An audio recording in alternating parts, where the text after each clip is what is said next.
Swayam Prabha. Digital India. Educated India.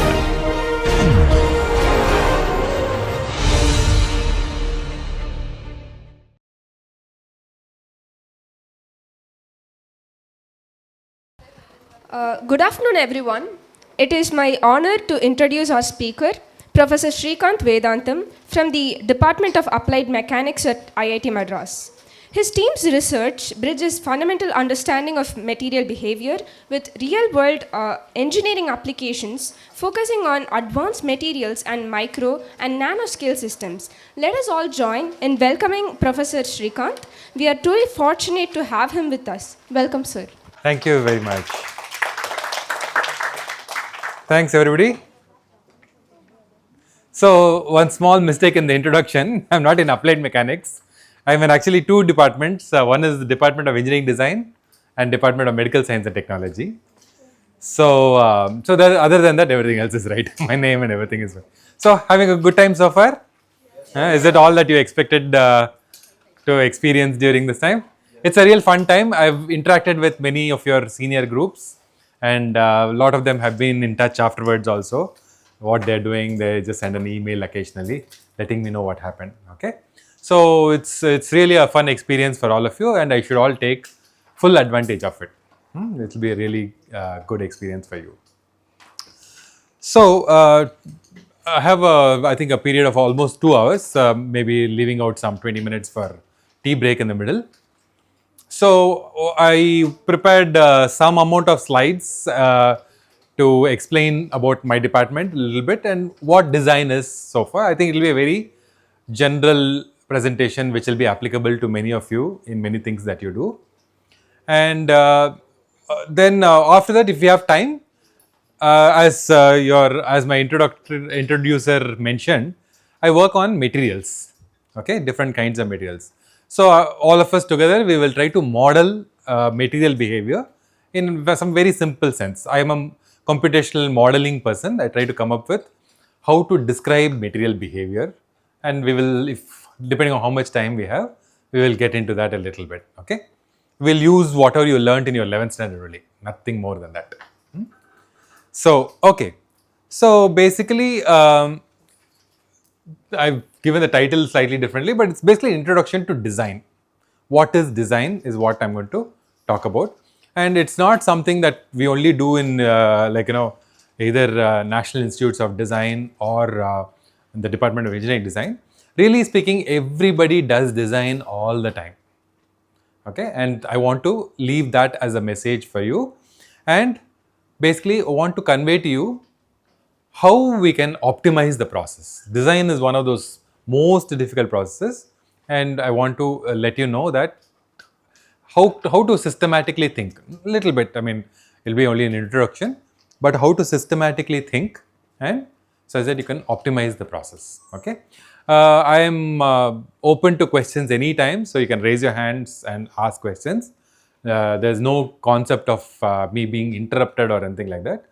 Based on your questions, it will actually take me to different directions. It'll help me talk about things that are more relevant to you. It'll help me come up with different examples than I would have thought of otherwise. Okay, so you will be doing me a favor by interrupting me and asking questions. It's not an interruption in a bad sense. Okay, all right. So, so basically, yeah. So I'll just tell you, I'm this Department of Engineering Design. I used to be till 2 years ago, about a year and a half ago, and now we are in a new department called Medical Science and Technology. It's brand new department in campus, probably the second newest department in campus. The first newest is the Department of Data Science and Artificial Intelligence. Okay, so in Medical Science and Technology, I'll give you a brief introduction before getting into the slides of design process. The idea of medical science and technology is to try to connect engineering to medicine. Okay, so we literally have 10 practicing doctors as faculty, and we have engineers also as faculty in the department. The idea is to try to look at the human body as an engineering device. Okay, so mostly if you go to a doctor or how the doctors study is they will look at it from more like from a biological viewpoint, and then they'll try to see how to construct, how the role of different cells, and how different expression of genes and chemical compounds and all that, how does it affect eventually the human body, is generally how the art of medicine has been progressing. And then finally, you look at the drug, and you look at how the drug affects one cell and so on. Okay, that would be like looking at a car and saying, what, there is this plastic in the mirror here, in the front light here, there is one more metal sheet on the side here, right? These are all constituents of the car, but the car is more than just the constituents. It's a engineering marvel. The human body is much more of an engineering marvel than that. Okay, so the goal of the medical science and technology department, and if any of you have questions, please send me an email later. You will see my email address, perhaps if you look at my name and IITM, you will find my email address. Just send me. I'll be happy to explain at a later stage. Okay, just I'm giving you a brief introduction to medical science and technology. So it's the idea of that is to look at the the human body as an engineering marvel. So we have blood is constantly flowing, there's things that are diffusing, then there'll be pressure waves. So in fact, one of the interesting things is the reason why there's a blood pressure is in a cyclic fashion, it has a high systolic and diastolic, is partly because of the waves that are coming, that are due to the arteries expanding each time the blood is being pumped, which does not happen in any artificially constructed engineering system. Okay, there are very significant differences. I teach fluid mechanics in engineering design. I teach a course called Design of Thermal and Fluid Systems, and I teach fluid mechanics in physiology in medical science and technology.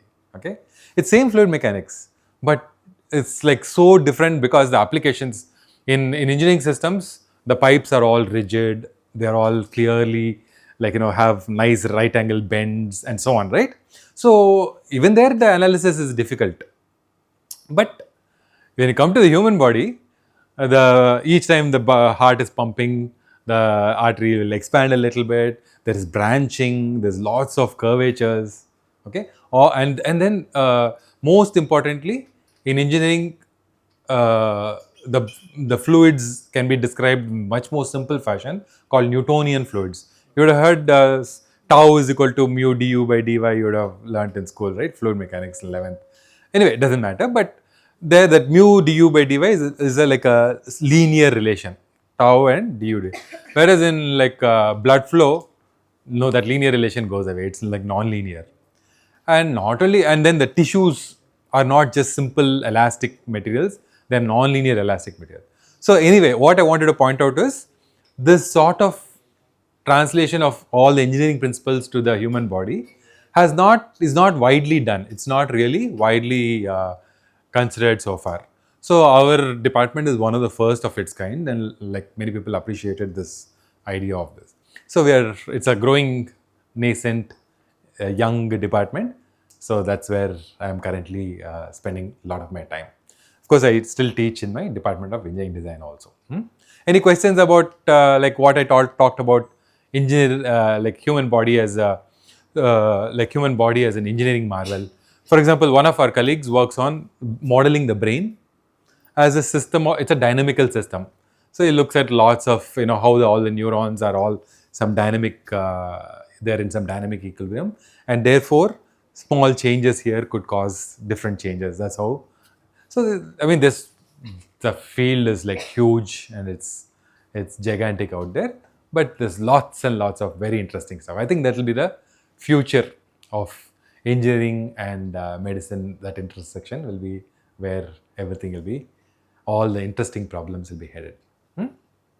Okay, so with that brief introduction about what I do, so what I wanted to talk about is design. Okay, so actually that right now there are many engineering departments in IIT. There's mechanical engineering, there's electrical engineering, there's civil, there's ocean, there's material science, right, chemical and so on. So every department actually all the faculty, all students should be learning to do design eventually. At the end of the day, you want to design new things. However, we will see, and I'll explain to you that it's not done so much. People actually spend more of the time trying to analyze rather than design, and I'll explain to you what the difference between the two is. Okay. So today's talk.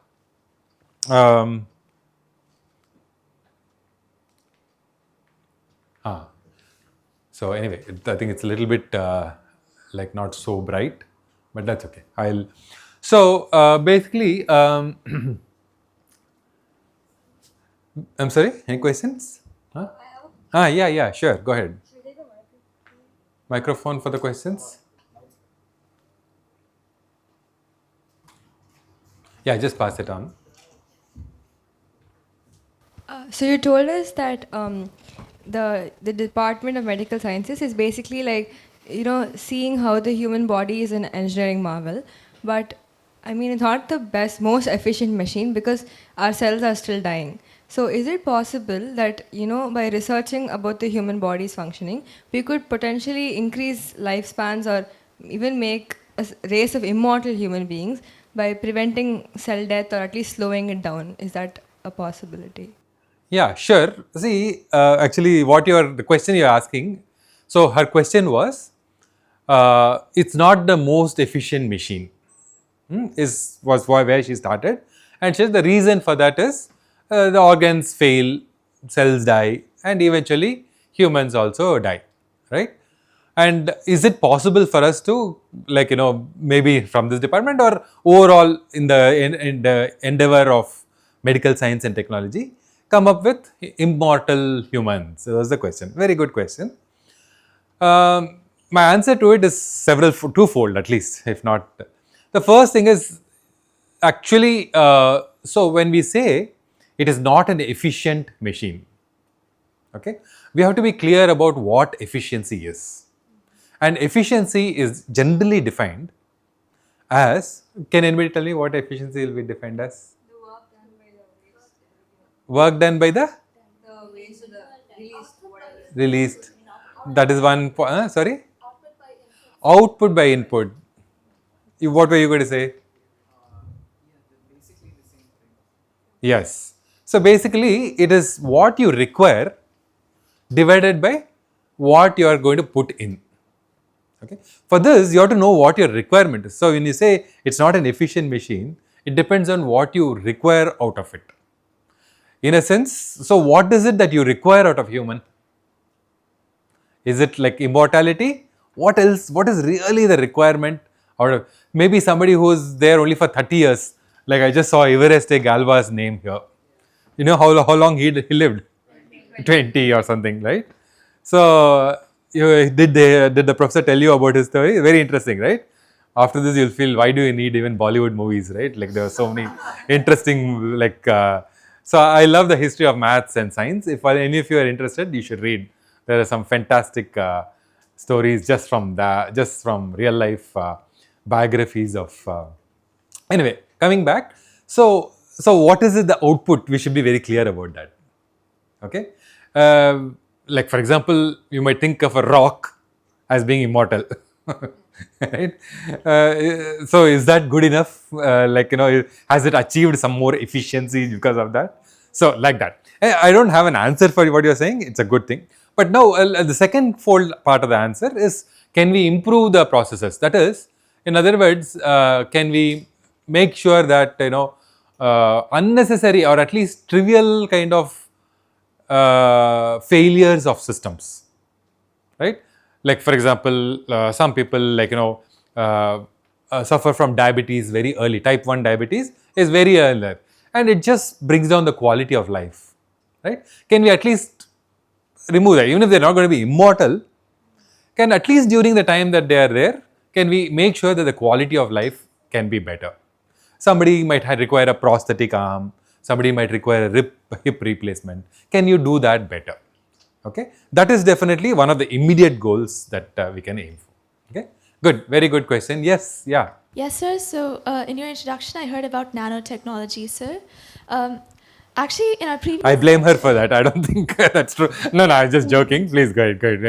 Yeah. in the previous lecture, we were just talking about nanobots and Yeah. machines and cells and everything. Yeah. So, are you working on that by any chance? No. So, in fact, that's a very good point. So, that will give me a little bit of time. I'll take 2 more minutes to explain what I do, the kind of stuff, research that I do. And I think that's a very good question. Thank you for that. I was going to do that, but it kind of slipped my mind. So, I am actually, I did my undergrad here in IIT Madras in mechanical engineering many years ago, when the dinosaurs were still ruling the earth. That's my standard statement. So, after that, I did my master's, PhD also in mechanical engineering, and then worked in the industry for a few years and then came to academia. So, I spent a few years in Singapore, National University of Singapore as a faculty. From 2010, I've been here as a faculty here, okay, in Department of Engineering Design. My area of research has been in materials modeling, always. Okay, so what does it mean? Why do we need to model materials? Okay, you might ask that question, and it's a very valid question. First, like for example, we need to use materials all the time to build stuff, right? So materials are considered one of the legs. If you think of civilization resting on a tripod, materials, energy, and information form the 3 legs which support civilization. So that is why if you see, olden days, societies were called by which materials they use. Have you heard the word Paleolithic? Yeah, Stone Age, Iron Age, Bronze Age, and so on, right? So which material and what material would be constituting the current age, you think? And which material is it? Silicon age is one, if you talk about computers, and plastics also good. Okay, so if you want to characterize the current age, you would say silicon age or plastic age, which is like going to be our doom certainly. Yeah. So that, if I'm going too fast, let me know. Just ask me to slow down. I will slow down. Okay. So bottom line is, I've been working on materials, and materials are used for our building stuff. And to be perfectly honest, we've been building stuff for a long time. The Egyptian pyramids, how many years old are they? At least 5,000 years old, still standing. Okay. Then why do we need to study any more of how materials can make structures? Make it better. Better is usually make it cheaper, make it more long lasting, efficient. Whenever you use the word efficient, you all think about what is the output. Better also I should have asked that, but at least I said like cost effective, for example, longer lasting. You should try to work with those sort of words rather than just saying efficient. Efficient means anything can be efficient, right? If something falls apart immediately, if something, I sell you a nice new phone, okay, and that phone just falls apart in your hand immediately, it's efficient for me because I got the money and you have to buy one more phone, right? So efficiency, you have to think about what your output is. Yeah, question? Adding on to that, functionality, better functionality, exactly. Okay, so all of this drive our fine. Maybe one of your students can hang on to it, and maybe whoever is quicker in handing it over, one of the students can take care of it. So, but I was just saying, so we always are looking for more out of our materials. Okay, so just to give you an idea, if supposing you have your aircraft engine, okay, there are these turbine blades. If you look at it from front, the jet engines, you will see those blades. Those are compressor blades, but behind there will be a combustor, and the hot gases will come out. There will be set of turbine blades. That's the one that's actually getting out all the energy from the hot gases. Okay, and the same turbine, that same gas jet engine is used to power electricity for us. Okay, it will be there in the steam turbines will be there in India, but in the US they use natural gas. Okay, so that turbine blade is very expensive. You have to build it very carefully, and you have to cast it and slowly. I mean, very complex shapes and so on. And it is exposed to very high temperatures, literally close to its melting point. Okay, because of that, its strength goes down. Okay, so is it possible? The question always in the minds of engineers is it possible for me to come up with a slightly different material, maybe by adding a pinch of salt, maybe adding a little bit of coriander or curry leaves? Can I get a better turbine blade?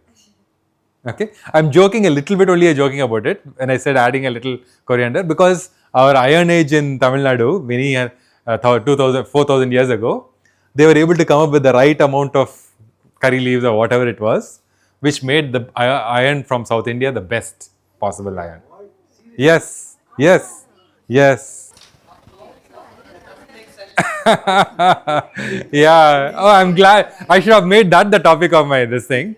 But actually, okay, very good. No. No, so carbon, yeah. Carbon content in iron turns out, if you work it properly, basically steel. So steel, the iron and steel, the carbon content is the difference, that's all. Okay, when you change your carbon content appropriately, you will be able to get iron and steel. If you use carbon content if carbon content is too high, then your your iron becomes very brittle. So when you want to make your sword and you want to fight your opponent, if you're holding a stub of it and it's broken in your hand and you're holding a stub, you will be at a loss. Okay, the negotiations will suddenly start falling apart with your opponent, right? Yeah, opponent will take care of you with one thing. So because of that, South India was considered the production of it's called Woods steel. Woods, WOOTZ, Woods steel was supposed to be like they came up with the right temperatures, the right percentage of carbon and so on. Over years, it seems to have gone, and now people. And so what happened was, this is a very interesting aside. I don't know if it's okay. I don't have an agenda. I can go off on some tangent. So it turns out that this steel was, iron and eventually steel came later. So this iron and steel was transported to Damascus, and they used to make the best swords. Damascus swords are considered the best swords to fight your wars with. Okay. Recently, there was about 4 or 5 years ago, there was a paper that studied the microstructure. Now comes to the question she asked.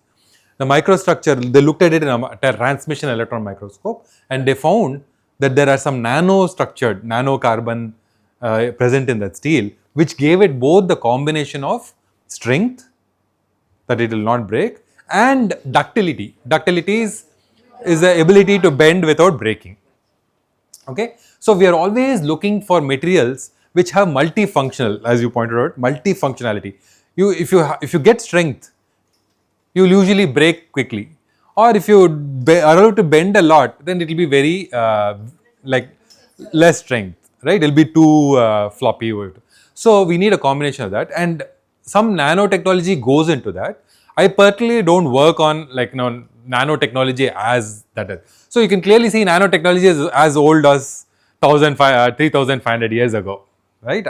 Start of Iron Age in South India, at least let us say 2,000 years ago, right? So in that sense, people have understood that you have to work with materials, and you're constantly trying to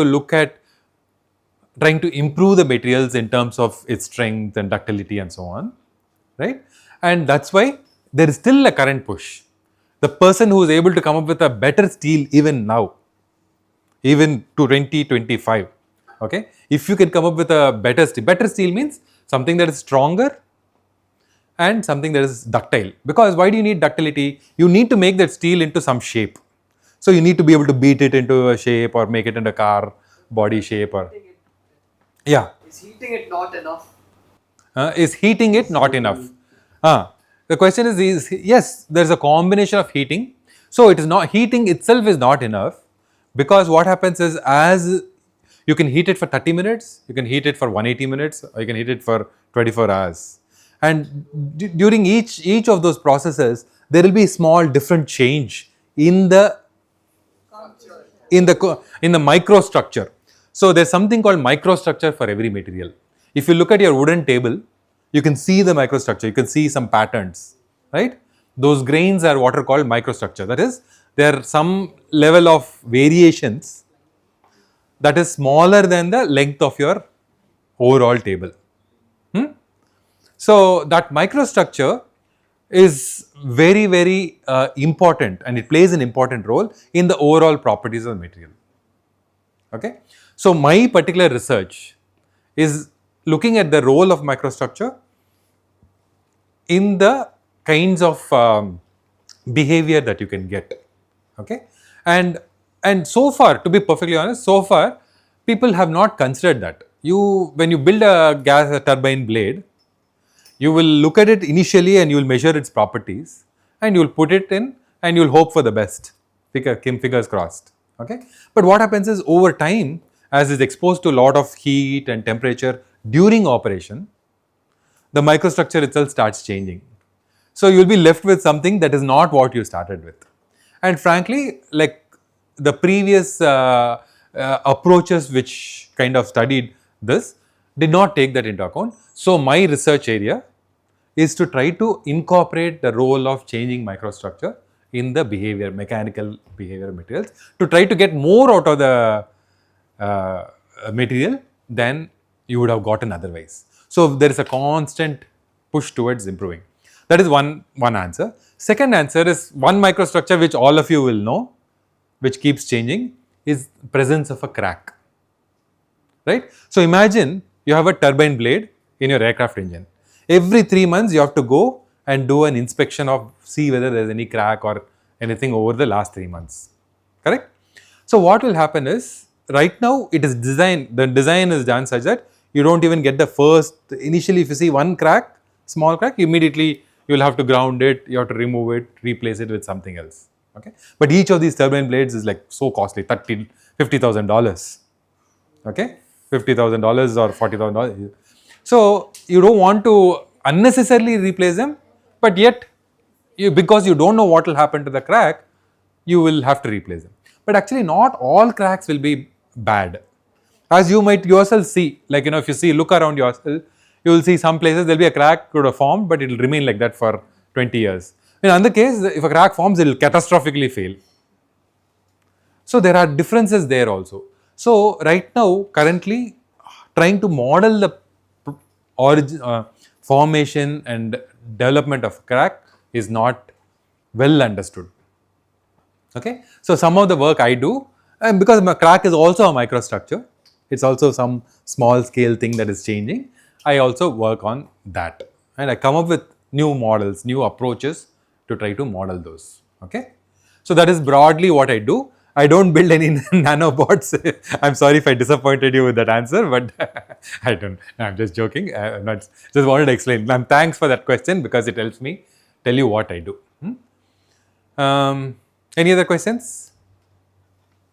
Yes. Sir, have you seen when you tell human body is an engineering marvel? Have you used any of the like crazy applications of the blood vessels and stuff in real life to solve mechanical problems as an inspiration? Very good question.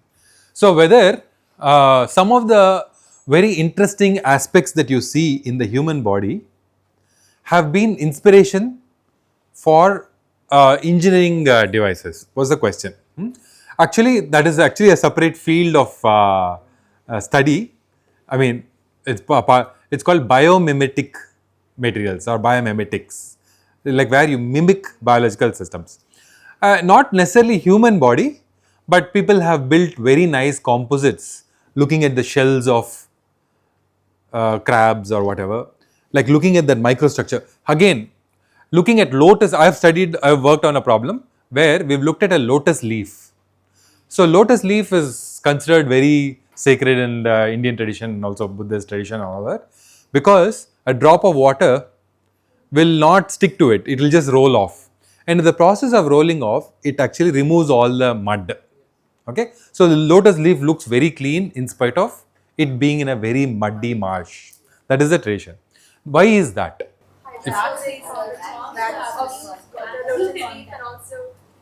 carbon-carbon bonds between the mud and the water. I mean, sorry, hydrophobic property. It's basically hydrophobicity.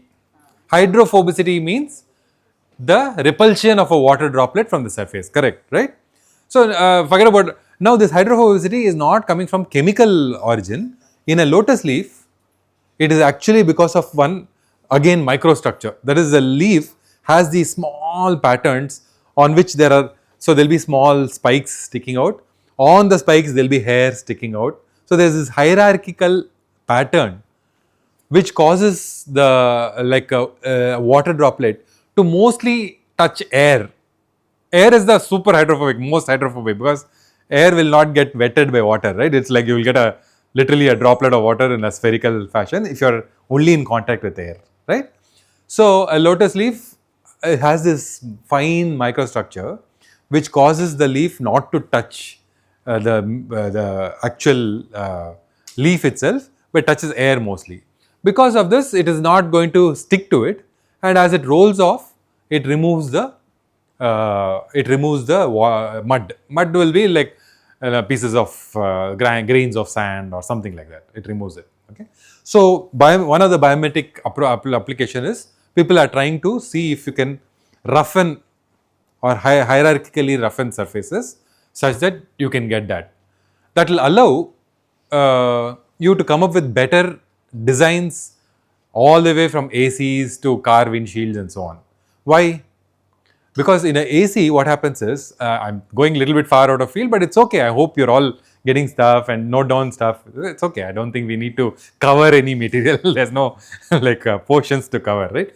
So one of the things that, since biomimetics and lotus leaf is talking about, so what happens in an AC is, right now we are trying to make as efficient ACs as possible with little bit less energy consumption. But what happens is, in an AC there's a refrigerant, correct? So the refrigerant will get, you will suddenly expand it, it will become cool, it will pick up the heat from here, and then it will go and again condense. Okay, it wants to exchange heat. When it condenses, it wants to remove the heat to the outside. Okay. So, but what happens is, as soon as it condenses, it forms a droplet on that surface and it wets that surface. Now it forms a layer on the surface and prevents the next droplet from coming and giving its heat. So the coefficient of performance, the performance of this heat exchanger is actually very poor right now. That is why our ACs are so energy intensive. So we actually had one project, we didn't take it to too much forward. The students left without saying. But the idea is, this sort of hierarchical microstructure which we get from lotus leaf, if we can put it on that AC condenser, then the droplet will just come and roll off. Then the next droplet can condense and roll off. We can get more surface area efficiency for heat exchange, and that could improve our efficiency of the AC. So like this, constantly we are always looking around to see where we can get inspiration and try to see if we can make better and better and better products. Okay, good. Any other questions? Yeah. So you told us about cracks in the turbines. Yes. And the two options are either thinking, okay, this is a minor thing, not much damage, and leaving it, or having to replace the whole thing altogether. Like sometimes when we get cracks, like we fill it up with like paper or something like that. Why can't we use the same material we use for turbines to fill up those cracks? Yeah.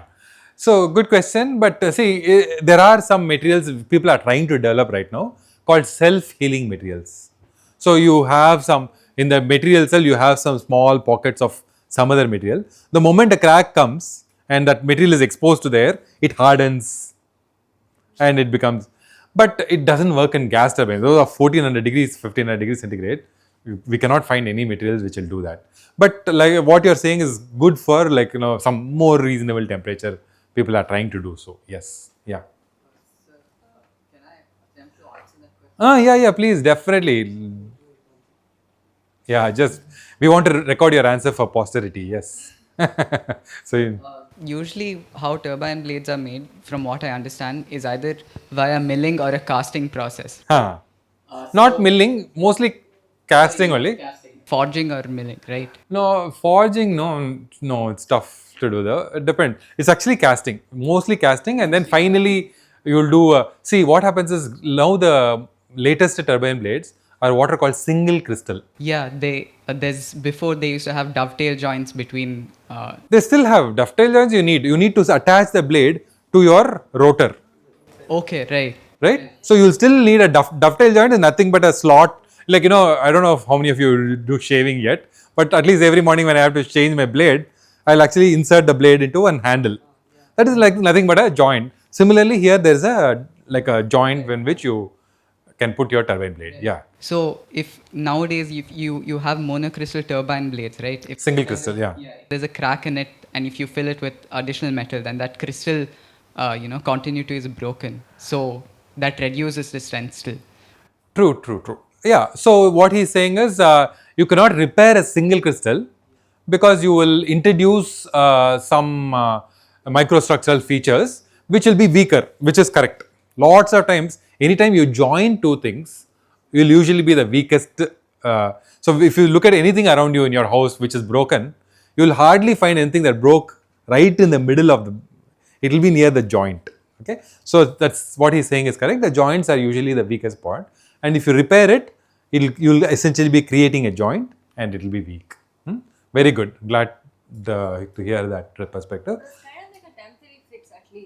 Like a temporary fix. So there you have to think about what is it that you want out of the entire.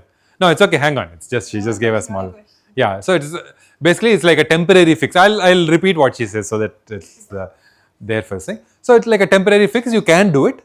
So sometimes you don't want it catastrophically fail. You want it at least land and then be able to check. So sometimes you need temporary fixes, and for that you're willing to do with lesser strength and work with it. So that's in fact we're going to see exactly that today. We're going to try to see what is it finally you want out of it. Okay, there is no one answer to anything. So in fact that is one slight again detour I have to take to give you some perspective. So far in 11th and 12th and even before that and maybe a little bit after that also, you will be doing problems which are very clearly stated, which have only one answer at the back of the book. The problem will say, here is an inclined plane, 37 degrees only. There's a block, friction factor is, coefficient of friction is 0.1 only. Tell me what is acceleration is, and you will have to give it in the third decimal place or whatever, correct? That's the problems you give. But in real life, there are no such problems. The only problem statement is, sir, not working. Ma'am, not working. From that you have to say, what is this not working? What is working? What is not working? For that you have to construct the problem statement and make the problem statement so precise that multiple answers are not acceptable. Somehow you have to restrict the answers, but you will never be able to come up with only one answer.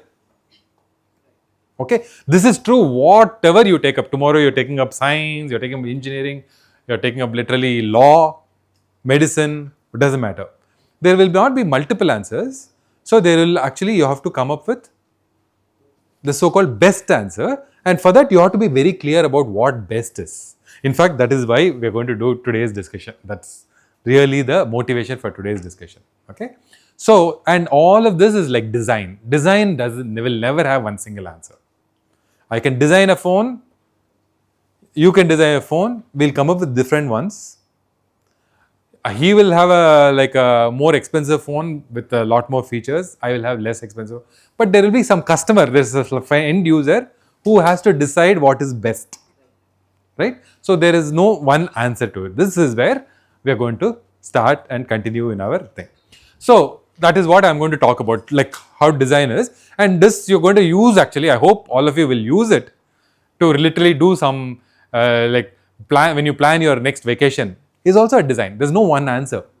Your mother will want something, your dad will want something, your sister or brother will want something, you will want something. There's a multiplicity of requirements.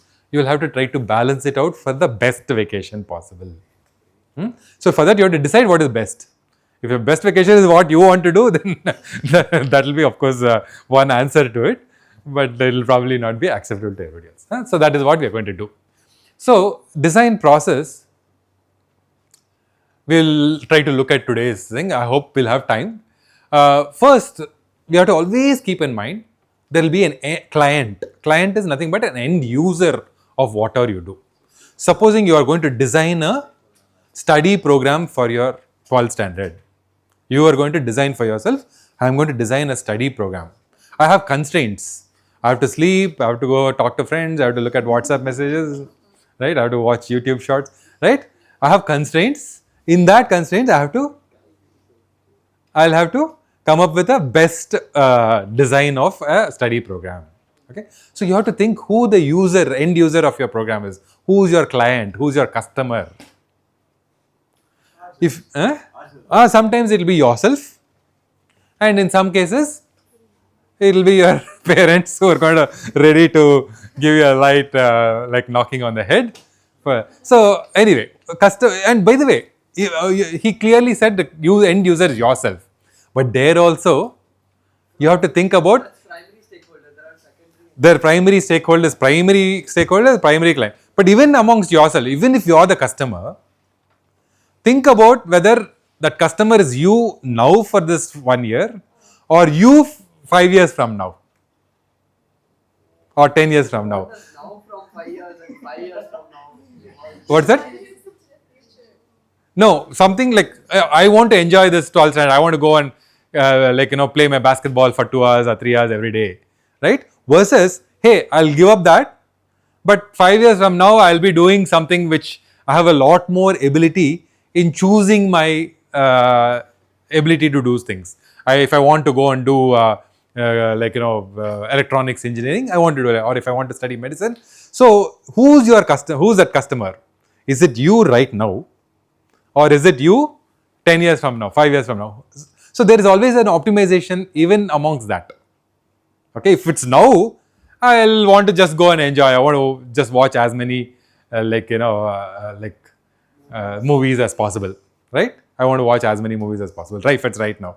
But it's like, hey, you know what? I can always watch those movies later because I want to have an opportunity to balance out what I want to do. For that, I need to spend a little bit more effort right now. So then immediately the customer perspective has changed. So for that, this is all part of the design process. So you can see the client, who is the client and what is it that they want. And for that, there is something called a need statement. What does the client need? Okay. Lots of times if you ask the client what is it they need, they'll tell you what they want. But there's a difference between the need and the want. I'll explain that. Swayam Prabha, Digital India, Educated India.